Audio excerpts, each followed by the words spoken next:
Number 4. The Dragon from the Seven Voyages Sinbad. This guy isn't just any movie dragon, he was a Harryhausen monster, and I believe Ray Harryhausen himself needs no introduction.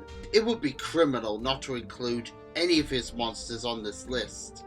Now, monster-wise, the Cyclops is the main beast that we see in this fantastic movie, The Seven Voyages Sinbad, and while I do love the Cyclops, I'm a big fan of the dragon. What a surprise.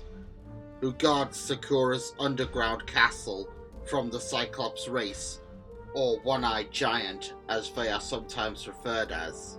The dragon doesn't appear until the third act of the movie, and when he does, he breathes fire aggressively at Sinbad as a warning to stay away.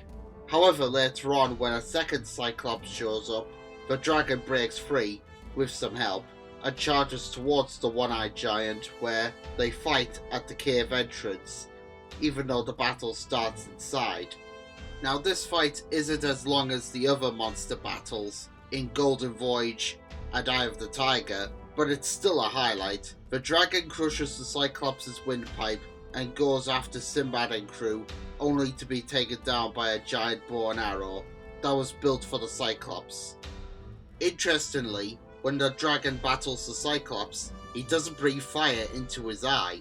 The dragon model sadly didn't make it to the present day, and all that survives of the model is the skull, but his legacy lives on, and I have the X Plus statue of him, the only Harryhausen monster that I have in the collection at this current time. And before you ask, yes, I do plan on reviewing him someday. Number 3. The Hydra from Jason and the Argonauts.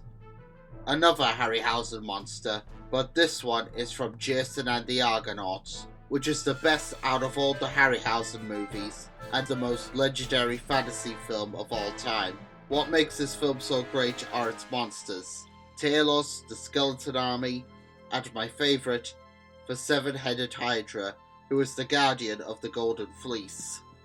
Out of all the monsters that Ray Harryhausen animated, the Hydra was by far the most difficult beast, because of all those heads, and Ray even said that he actually regretted having the Hydra for the movie, because if he was distracted by either the phone or a knock on the door, he wouldn't remember which head was going left or right, and another moving up or down.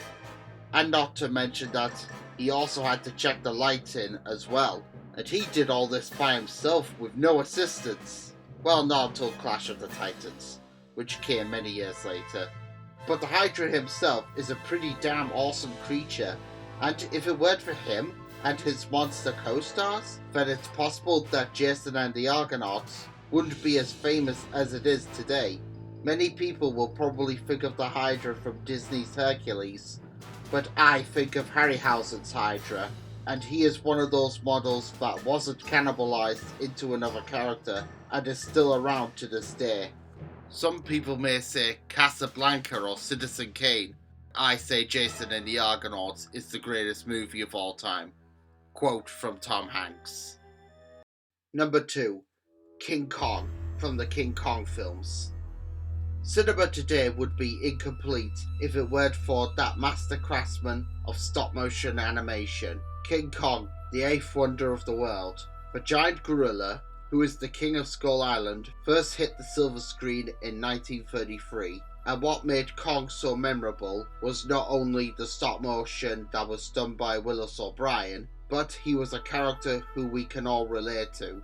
He battles dinosaurs and always finishes them off by breaking their jaws, and he made one of the most iconic moments in the history of motion picture, climbing the Empire State Building. King Kong may be an American monster, but between 1962 and 1967, Kong starred in 2 Japanese movies that were both made by Toho Studios, King Kong vs. Godzilla and King Kong Escapes, where he fights Gorosaurus, a giant sea serpent, which was a reference to when he fought the Tanistropheus that many people think was a giant snake in the original, and Mechani Kong. Back in America, King Kong was remade a couple of times, first in 1976 which was later followed by a sequel made in the 80s, King Kong Lives, and then remade again in 2005, but this time by Peter Jackson. However, Kong returned in the second entry to the Monsterverse, Kong Skull Island, where he battles the Skull Crawlers, and in 2020, the Great Ape will be facing against the King of the Monsters yet again. But before I reveal number 1, here are some honourable mentions.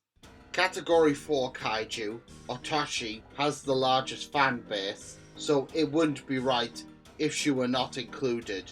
She can extend her tongue, take flight, and is the only kaiju in Pacific Rim to have a baby.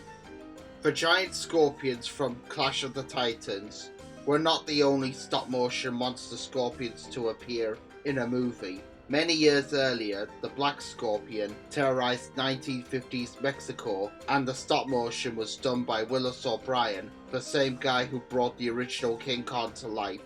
Spinosaurus, we like you.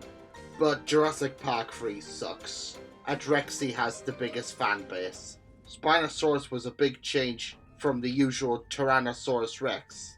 However, he has only appeared once in the Jurassic Park franchise. Not really counting Norbert, the Hungarian Horntail was the first fully grown adult dragon to appear in the Harry Potter series, for both book and film in the 4th installment, Harry Potter and the Goblet of Fire. He is one of the dragons that is part of the Triwizard Tournament, however he breaks loose and goes after Harry. We had to include another Harryhausen monster, but this character is the Redosaurus from The Beast from 20,000 Fathoms, which actually started off as a story about a dinosaur destroying a lighthouse in the middle of the night by Ray Bradbury, and was the main inspiration, aside from Kong, for a certain Titan. Number 1. Godzilla from the Godzilla series. You all knew this monster was coming, and I believe the prehistoric Titan needs no introduction. Beginning in 1954, Godzilla started off as a representative for the atomic bomb, but he would soon battle other kaiju who would challenge his authority or try to take his throne.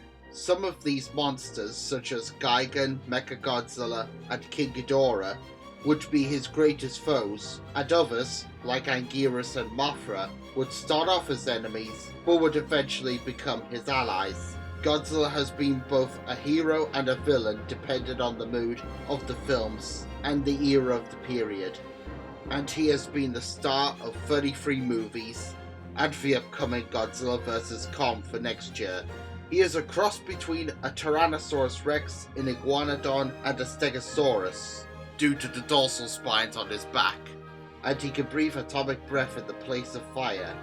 He may be a Japanese icon, but he has been over to America as well, where he was mistreated badly in the 90s, but done right in the 21st century by Legendary's Monsterverse.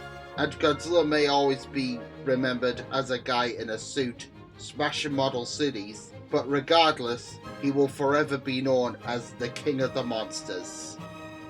Monsters have been a huge part of culture ever since man learned to speak, and they have starred on the big screen for hundreds of years, and will do for many years to come. These have been my picks for movie monsters, but what about you? What are your top 10 movie monsters? Let me know in the comments below. This is Dragonzilla signing out. Take care, and happy Halloween.